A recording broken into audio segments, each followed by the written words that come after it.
All right, folks, this is day 4. So yesterday we pushed Shedd.ae all the way to AWS and we made it available in production already. Remember, fail fast approach, push it to production, put it out there and then refine it. So yeah, and we clicked through it for the first time and mostly it worked pretty well, which quite frankly, it does amaze me. All right, just a quick recap for you if you're new here.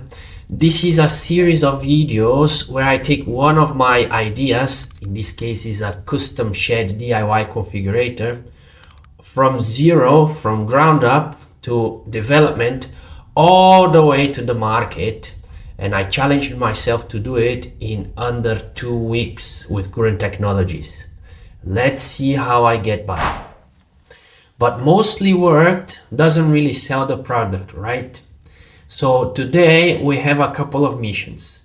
Today we're gonna just essentially finesse it from a UX perspective, just doing some follow-up prompts and increasing the functionality we expose to the user and facilitate their life when they are utilizing the system. And we will also optimize the system from an SEO perspective, which is making sure that our digital product is found in Google. All right, so step number 1 in terms of upgrading the user experience will be to add a generic contact us box, essentially, so that the user can visit their account and find the required information they may need to contact the business. Step number 2 is going to be to allow the user to have full control over their data.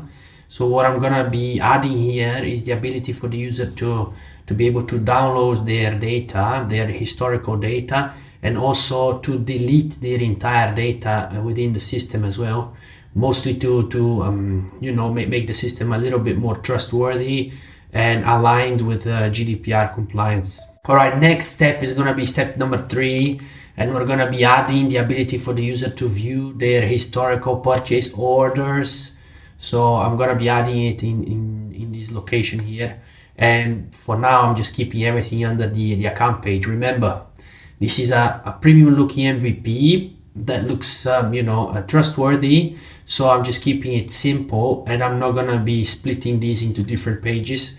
This would be the job to be done once the product actually proves itself and it's, getting new users and and we're becoming more confident about it. Hopefully this is going to happen in the future. Let's see. All right, so step number 4 is to add the ability for the user to redeem a promo code or a voucher. You will see how I'm planning to use this later on, but essentially there has to be the ability for the user to enter a promo code or a voucher code, something like that, and redeem tokens for them to use on the system. So this is where I'm planning to place it. And finally, what you can see is the final version, the final upgraded version in terms of UX and user functionalities, user-facing functionalities. Right now, I feel confident that the user will have enough functionality for them to utilize the system without any issues. But they can contact the business at any time. They have all the details that they need right there and then. So it's all good to go now. All right, so now that we've wrapped up with UX upgrades, I'm gonna shift over to SEO optimization, and that's a simple prompt.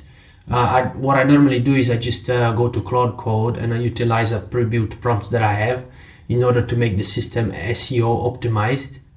Once the prompt has concluded, I will just deploy the website. And it's going to contain some basic articles in multiple languages, and those will be essentially just the sort of page that gets indexed by search engines like Google, etc. And they will crawl those pages and read those articles and understand what the site and the system is all about. And it will essentially begin to create something called domain authority, which is what you want your system to be considered as, in order to essentially drive natural traffic, organic traffic to the site. And with that, day 4 has now been concluded. I hope you had a good time watching it, and stay tuned for the next episode, which is going to be pretty interesting. I'm gonna invest some time in programmatic SEO, essentially coming up with a couple of approaches to generate quite a few pages, focusing on programmatic SEO. That's gonna be pretty exciting, as well as running some cybersecurity scans and prompting as well to make sure that the system is safe enough for us to be out there trading without any major headaches. So yeah, that's it from me today, folks. Stay tuned and see you in the next episode.